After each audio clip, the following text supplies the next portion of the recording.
Justice militaire, mais également le commandant de zone que le Clément Crézogon Nassalan, donc qui a commandé les troupes ce matin. Et nous le voyons donc en train de saluer ses homologues chefs d'État, Oumaro Sissoko Embalo, Mohamed Ould El Ghazouani, Adama Barrow de la Gambie, le vice-président du Nigeria qui représente Bola Tinubu, El Malick Ndiaye, président de l'Assemblée nationale. Les premières dames également sont ici et qui saluent le chef suprême des armées, accompagné donc le président de la République. Très beau défilé ce matin, Adama Adamchka. Et c'est sur ces notes que s'achève ce défilé, ce 65e anniversaire de l'indépendance du Sénégal. On a entendu le chef de l'État qui a prononcé ce discours empreint d'émotion, d'encouragement aussi, surtout à l'endroit des forces armées. Il n'a pas manqué de souligner que l'État fera le nécessaire pour justement renforcer le dispositif matériel qui existe déjà. On en parlait tout à l'heure, on en a parlé d'ailleurs tout au long de cette cérémonie. Comme nous l'avons dit, dinañ def lépp lu ñu mën ngir mën a gën a dooleel jumtuwaay yi nga xamante ne les forces armées am nañ ko ba ñu gën a mën a protéger sunu ay frontières, protéger askanu Sénégal, gën a assurer li nga xamante ne mooy seen mission. Et là, pour hospitalité, les chefs d'État étrangers se retirent d'abord. D'abord, son Excellence Adama Barrow qui se retire, donc. Lui aussi, après ensuite c'est au tour des chefs d'État Mohamed Ould El Ghazouani et de Oumaro Sissoko Embalo de se retirer, donc avant que le président de la République, son Excellence M. Bassirou Diomaye Faye, lui ici également, prenne congé de ce beau public qui est venu nombreux ce matin, donc participer à ce défilé du 4 avril, 65e anniversaire de l'accession à la souveraineté internationale. Les chefs d'État se retirent. Oui, tout à fait. Le chef de l'État qui vient de livrer ses impressions et qui laisse ses hôtes se retirer d'abord, donc avant lui-même de se retirer. Bon, il faut noter vraiment le discours du chef de l'État. Il a parlé de célébration avec éclat. Il a parlé de défilé impeccable, excellente organisation. Il est aussi revenu vraiment sur le boulevard, donc on rend hommage au président Mamadou Dia qui porte le nom de ce boulevard. Et il a salué surtout ses voisins. On voit le président Ghazouani qui se retire. Donc il a salué les voisins. Il a même transmis, il a demandé, si vous avez bien écouté, il a demandé aux attachés militaires, aux ambassadeurs qui sont présents de transmettre son salut à leur président, mais également à leur désir de coopération.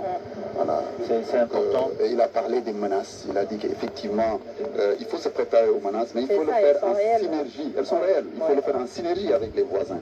Et donc en symbiose avec les voisins. C'est d'où donc tout à fait le sens de la présence de tous ces voisins. C'est la diplomatie du bon voisinage, comme on dit. Qu'est-ce que vous avez retenu de ce discours du chef de l'État? Oui, le chef de l'État a fait un résumé, pratiquement depuis le début de cette fête, avec la parade des militaires, la communion qu'il a eu à relever déjà au sein des armées, mais en tout cas entre les armées et la jeunesse sénégalaise, dans tous les établissements civils qui sont passés.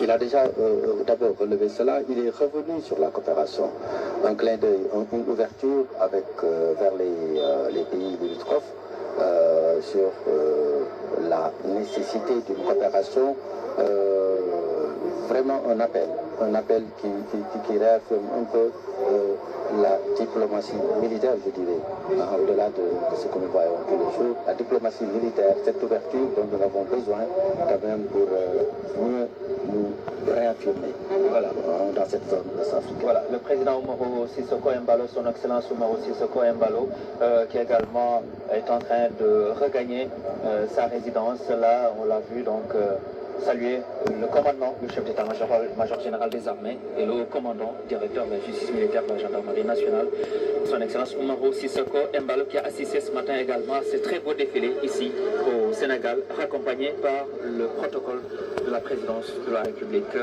Il reste, je pense, ensuite le vice-président du Nigeria, qui représente Bola Tinubu. Le Nigeria qui est un poids de la CEDEAO. Le Nigeria, donc, qui est un poids de la CEDEAO, on dit, et le chef d'État a compris notamment les enjeux véritablement sécuritaires, économiques, avec ce voisin important que le Nigeria, donc empêché le président, son excellence Bola Tinubu, pour un calendrier très chargé, à dépêcher une forte délégation ici à Dakar. Voilà, et ça véritablement montre les relations excellentes que nous avons avec le Nigeria. Ah, tout à fait, tout à fait. Et le chef de l'État est également revenu sur la nécessité d'accompagner les forces armées dans ce processus d'équipement. Donc, qui nous réoriente encore vers le thème de cette année.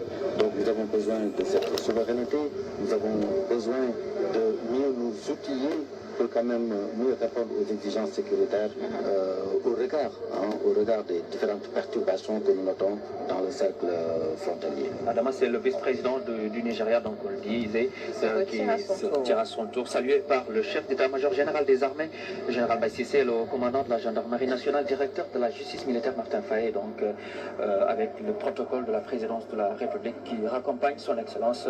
Voilà. Oui, tout à fait, un protocole qui accompagne. Et là, c'est important de le souligner. C'est vrai que c'est un usage protocolaire, mais c'est le symbole de toute la teranga, l'hospitalité, que ce soit vraiment qui laisse ses autres partir, dont un vice-président. Absolument. C'est le Sénégal, c'est la teranga. Une grande diplomatie. Hein.